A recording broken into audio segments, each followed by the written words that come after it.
Hello friends, आप सभी का स्वागत है एसआरजी ट्यूशन की एक नई वीडियो में। और आज की वीडियो में हम human health and diseases chapter का एक छोटा सा टॉपिक पढ़ेंगे जिसका नाम है एक्वायर्ड इम्यूनिटी। आज की वीडियो में हम जानेंगे कि एक्वायर्ड इम्यूनिटी क्या होती है, एक्वायर्ड इम्यूनिटी कैसे काम करती है, यानी इम्यून रिस्पॉन्स के बारे में जानेंगे। और फिर हम टाइप ऑफ एक्वायर्ड इम्यूनिटी पढ़ेंगे और लिम्फॉइड ऑर्गन के बारे में जानेंगे कि लिम्फॉइड ऑर्गन होते क्या हैं।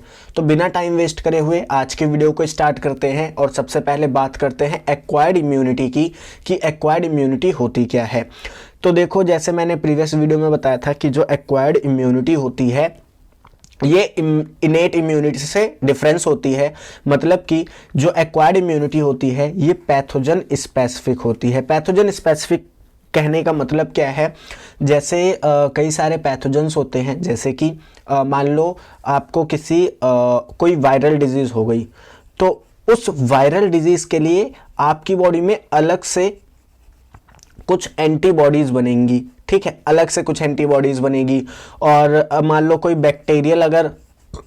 बैक्टीरियल इन्फेक्शन हो गया तो इसके लिए अलग एंटीबॉडी बनेगी। तो ये होता है स्पेसिफिक होने का मतलब कि हर एक डिजीज़ के लिए हर एक अलग तरीके की एंटीबॉडी या आपकी कुछ प्लाज्मा सेल्स बनती हैं जो आपको उस डिजीज़ से लड़ने में मदद करती हैं। तो एक्वायर्ड इम्यूनिटी क्या होती है, पैथोजन स्पेसिफिक होती है। अगर हम इसके फीचर्स यानी कि हम एक्वायर्ड इम्यूनिटी की विशेषताओं की बात करें कि हम कैसे कह सकते हैं कि कोई भी इम्यूनिटी एक्वायर्ड इम्यूनिटी है, तो इसके लिए पहली चीज़ जो है वो ये कि ये स्पेसिफिसिटी यानी कि वो स्पेसिफिक होनी चाहिए। हर एक पैथोजन के लिए हर एक पैथोजन के लिए जो इम्यूनिटी है वो स्पेसिफिक हो। सेकंड, डाइवर्सिटी क्यों? क्योंकि देखिए हमारे अर्थ पे कई तरीके के ऐसे पैथोजन्स हैं जो हमें डिजीज कॉज कर सकते हैं। तो ऐसे कई तरीके के पैथोजन्स के लिए हमें अलग अलग इम्यूनिटी की ज़रूरत है। तो यही चीज़ हमें बताती है डाइवर्सिटी कि एक्वायर्ड इम्यूनिटी जो होती है वो काफ़ी डाइवर्स होती है, जिसकी वजह से वो हमें हेल्प करती है अलग अलग तरीके के पैथोजन से लड़ने में। थर्ड, जो इसका सबसे इंपॉर्टेंट फीचर है वो है मेमोरी, यानी कि जो एक्वायर्ड इम्यूनिटी होती है इसके पास मेमोरी होती है। अब ये मेमोरी क्या है और कैसे काम करेगी इसको हम अलग से समझेंगे जब हम वर्किंग समझेंगे। फोर्थ जो इंपॉर्टेंट बात है वो ये है कि ये डिस्क्रिमिनेट करे। डिस्क्रिमिनेट मतलब भेदभाव कर सके self and non self cells में। नॉन सेल्फ सेल्स का मतलब है जो पैथोजन सेल्स हैं उनके बीच में, और जो हमारी बॉडी की अपनी सेल्स हैं इन दोनों के बीच में डिस्क्रिमिनेशन करके जो नॉन सेल्फ सेल्स हैं, जो नॉन सेल्फ यानी जो हमारी बॉडी की सेल्स नहीं है, उनको खत्म कर सके। ये फीचर भी इनके पास होना चाहिए।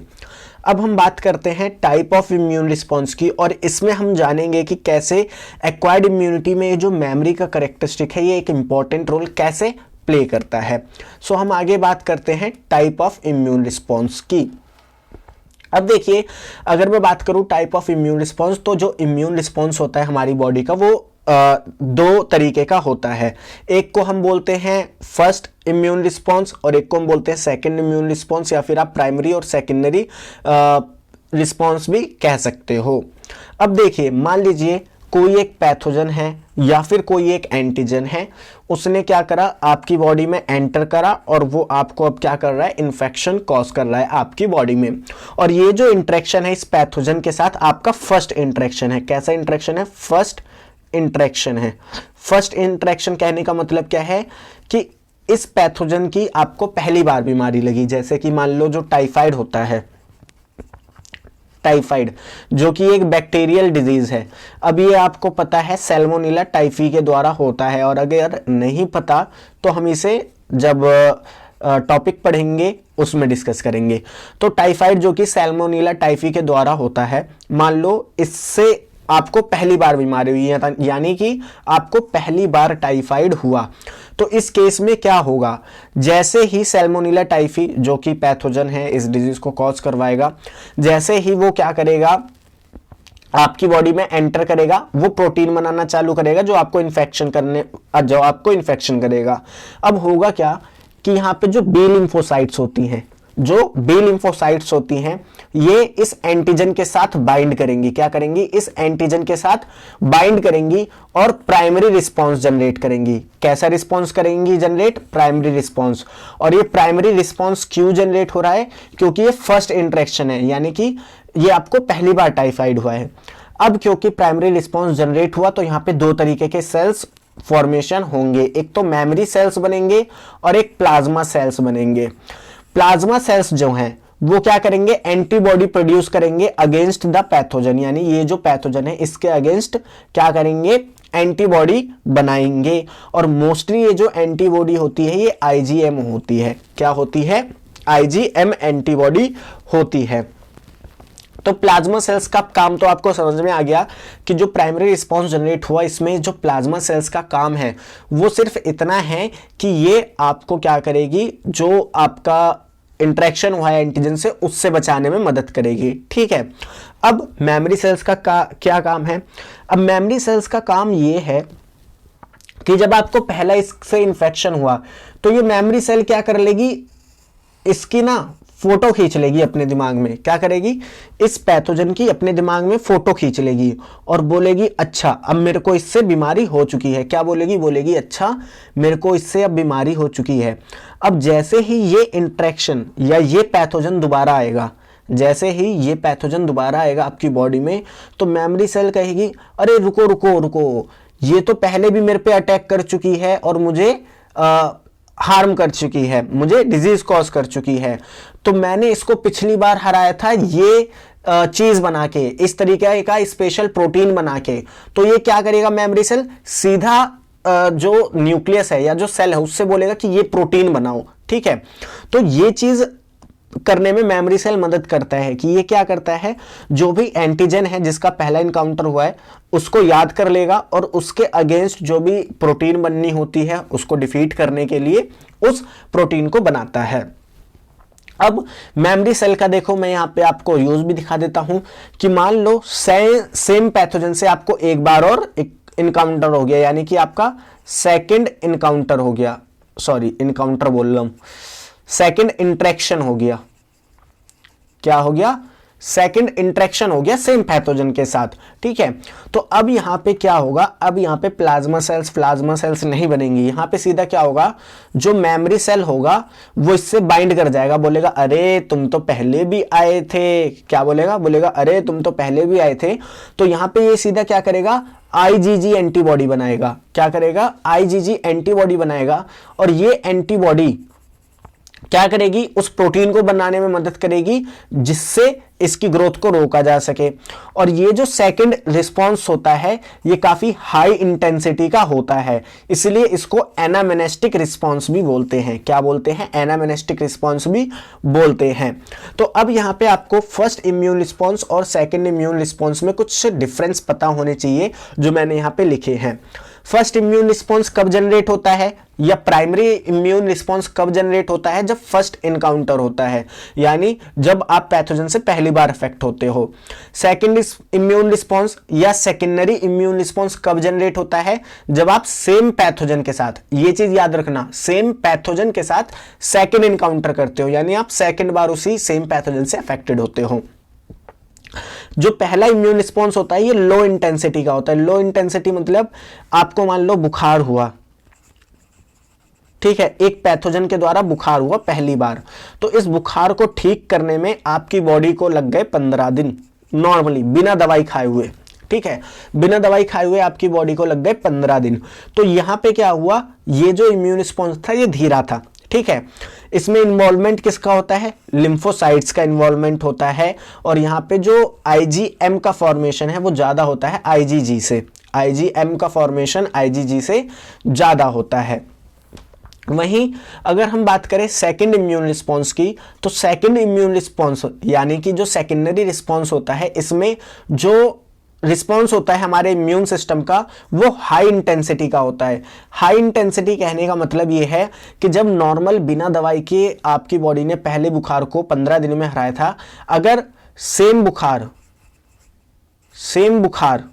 से मतलब मेरा यहां पे क्या है कि पहले बार बुखार हुआ था टाइफाइड की वजह से, दूसरी बार भी बुखार हो रहा है टाइफाइड की वजह से, तो अब ये जो बुखार है ये बिना दवाई के 5 से 6 दिन में ठीक हो जाएगा। क्यों? क्योंकि आपकी बॉडी ने इस पैथोजन के अगेंस्ट पहले से ही मेमोरी बना रखी थी। ठीक है, तो यहाँ पे इसी चीज को हम बोलते हैं कि ये जो रिस्पॉन्स होगा ये हाई इंटेंसिटी के साथ होगा, और यहाँ पे आईजीजी एंटीबॉडी का जो प्रोडक्शन होगा वो आईजीएम एंटीबॉडी से ज्यादा होगा। अब हम बात करते हैं टाइप ऑफ एक्वायर्ड इम्यूनिटी की, यानी एक्वायर्ड इम्यूनिटी कितने तरीके की होती है। तो एक्वायर्ड इम्यूनिटी 2 तरीके की होती है, एक होती है बी लिम्फोसाइट मेडिएटेड इम्यूनिटी और एक होती है T lymphocyte mediated immunity. B lymphocyte mediated immunity जो होती है इसको हम ह्यूमोरल इम्यूनिटी भी बोलते हैं, या फिर हम इसको एंटीबॉडी मेडिएटेड इम्यूनिटी भी कह सकते हैं। वहीं जो टी लिम्फोसाइट मेडिएटेड इम्यूनिटी है इसको हम सेल मेडिएटेड इम्यूनिटी कहते हैं, क्योंकि इसमें directly T helper, T killer, T suppressor और टी मेमोरी सेल्स पार्टिसिपेट करती हैं, जो कि टाइप हैं टी लिम्फोसाइट्स के। तो अगर मैं बात करूं एंटीबॉडी मेडिएटेड इम्यूनिटी की, तो इसमें प्लाज्मा सेल्स और मेमोरी सेल्स जो हैं काम करते हैं, जहां पे प्लाज्मा सेल क्या करती है, एंटीबॉडी का फॉर्मेशन करती है, और जो मेमोरी सेल होती है वो उस पैथोजन को याद करने में मदद करती है। अब मैंने जैसे बताया सेल मेडिएटेड इम्यूनिटी में T helper cell, T suppressor cell, T killer cell, T memory cells ये सब पार्टिसिपेट करती हैं। तो अगर मैं बात करूं कि ये कैसे काम करती हैं, तो सबसे पहले जो टी हेल्पर सेल्स होती हैं ये क्या करती हैं, जो भी पैथोजन है उसके आइडेंटिफिकेशन में मदद करती हैं और सिग्नल देती हैं किलर सेल्स को कि हमारी बॉडी में एक पैथोजन आ गया है, उसको मारना है हमें। अब ये जो टी किलर सेल होती हैं ये मोस्टली, वैसे तो कई सारे पैथोजन्स के खिलाफ ये वर्क करती है, लेकिन मोस्टली ये वायरस इन्फेक्टेड सेल पे अपना दबदबा शो करते हैं या उनके खिलाफ काम करते हैं, और सेकंड कैंसर सेल के अगेंस्ट भी ये काम करते हैं।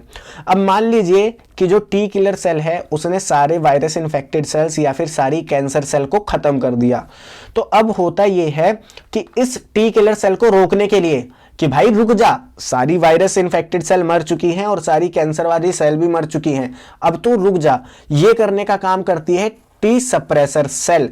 क्योंकि किलर सेल इन सेल को, यानी वायरस इन्फेक्टेड सेल और कैंसरस सेल को मारने के बाद अपनी ही सेल को डैमेज ना कर दे, इसीलिए टी सप्रेसर सेल क्या करती है, टी किलर सेल को शांत करवाती है, उसे रोकती है। जैसे अगर आपने मार्वल्स की मूवी देखी हो तो हल्क को रोकने का काम किसका होता है, ब्लैक विडो का। ठीक है, तो यहां पे हल्क क्या है, किलर सेल है, जो पहले दुश्मनों को मारेगा फिर अपनी टीम पे भी हमला कर सकता है, और उसको शांत कौन करेगा, ब्लैक विडो, यानी कि टी सप्रेसर सेल। अब टी मेमोरी सेल क्या करेगी, टी मेमोरी सेल क्या करेगी, उस पैथोजन को याद कर लेगी। मेमोरी सेल का काम ही यही है। टी मेमोरी सेल क्या करेगी, उस पैथोजन को याद कर लेगी कि इस पैथोजन से मेरा इंटरेक्शन हो चुका है, अब अगर इसके खिलाफ इंटरेक्शन होता है तो मेरे को ये प्रोटीन बनाना है। CMI responsible for tissue grafting और ऑर्गन ट्रांसप्लांटेशन। अब देखिए ये जो CMI यानी जो हमारा सेल मीडिएटेड इम्यूनिटी है, ये रिस्पॉन्सिबल होता है टिश्यू ग्राफ्टिंग या फिर ऑर्गन ट्रांसप्लांटेशन। मतलब कि ऑर्गन ट्रांसप्लांटेशन के दौरान जब होता है कि आपने कई बार मूवीज में देखा होगा कि या बोला जाता है किडनी मैच नहीं कर रही, या कहा जाता है कि आपका ब्लड मैच नहीं कर रहा, तो ये होता है सेल मीडिएटेड इम्यूनिटी की वजह से। क्योंकि जो सेल है वो क्या करेगी, फौरन किसी भी पार्टिकल को आपकी बॉडी में फ्रीली घूमने नहीं देगी। तो सेल मीडिएटेड इम्यूनिटी क्या करेगी, उसको किल करने की कोशिश करेगी, उसे डिस्ट्रॉय करने की कोशिश करेगी। तो इसीलिए ऑर्गन ट्रांसप्लांटेशन से पहले हमें कुछ प्रोसीजर करने होते हैं जो हमारी एनसीईआरटी में नहीं दिए गए, इसलिए हम उसे डिस्कस भी नहीं कर रहे। उसका अगर प्रोसीजर की बात करें तो उसमें हम इम्यूनोसप्रेसिव एजेंट डालते हैं जो हमारे इम्यून सिस्टम को थोड़ा वीक करता है। फिर उसमें कई सारी चीज़ें होती हैं जो हमारे सिलेबस में नहीं है, तो उसको हम डिस्कस भी नहीं करेंगे। अब हम आ जाते हैं लिम्फॉइड ऑर्गन पे, जो कि एक छोटा सा टॉपिक है। अगर मैं बात करूं लिम्फॉइड ऑर्गन की, तो हमारी बॉडी में जो लिम्फॉइड ऑर्गन होते हैं 2 तरीके के होते हैं, प्राइमरी एंड सेकेंडरी।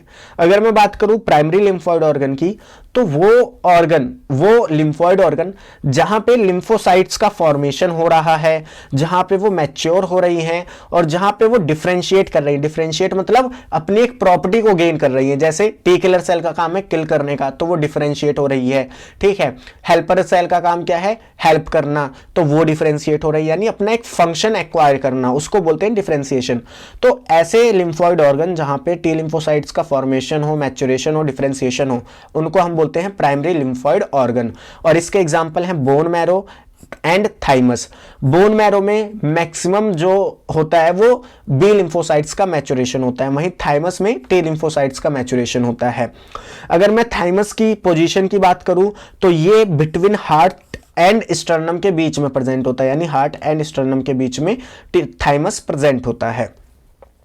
वहीं अगर मैं बात करूं सेकेंडरी लिम्फोइड ऑर्गन की, तो वो ऑर्गन जहां पे एंटीजन एंटीबॉडी के साथ इंटरेक्शन करते हैं उनको हम बोलते हैं सेकेंडरी लिम्फोइड ऑर्गन।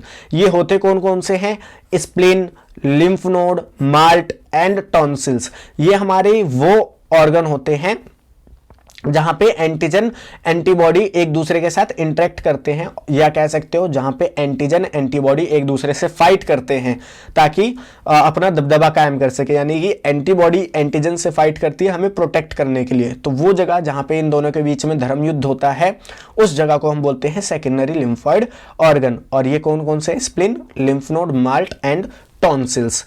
अब हम बात करते हैं थोड़ी माल्ट की, जो कि 2-3 लाइन है। अगर मैं बात करूं माल्ट की जो फुल फॉर्म होती है वो होता है म्यूकोसा एसोसिएटेड लिम्फोइड टिश्यू। अगर हम बात करें माल्ट की, तो हमारी बॉडी में जितने भी लिम्फोइड टिश्यू होते हैं उनमें से मोर देन 50% जो होते हैं वो माल्ट होते हैं, यानी 50% से ज़्यादा जो हमारी बॉडी में लिम्फोइड टिश्यू होते हैं उनमें से 50% से ज़्यादा माल्ट यानी कि म्यूकोसा एसोसिएटेड लिम्फोइड टिश्यू होते हैं। और यहाँ ये हमको बेसिकली प्रोटेक्ट करने में मदद करते हैं, क्योंकि यहीं पे एंटीबॉडी एंटीजन को मारने का काम करती है। सो आई होप आज की वीडियो आपको अच्छी लगी हो और आपको जो हमारा आज की वीडियो का टॉपिक था वो अच्छे से समझ में आया हो। तो मिलते हैं नेक्स्ट वीडियो में, जिसमें हम एंटीजन के बारे में बात करेंगे और antibody and type of antibody के बारे में बात करेंगे। तो मिलते हैं नेक्स्ट वीडियो में।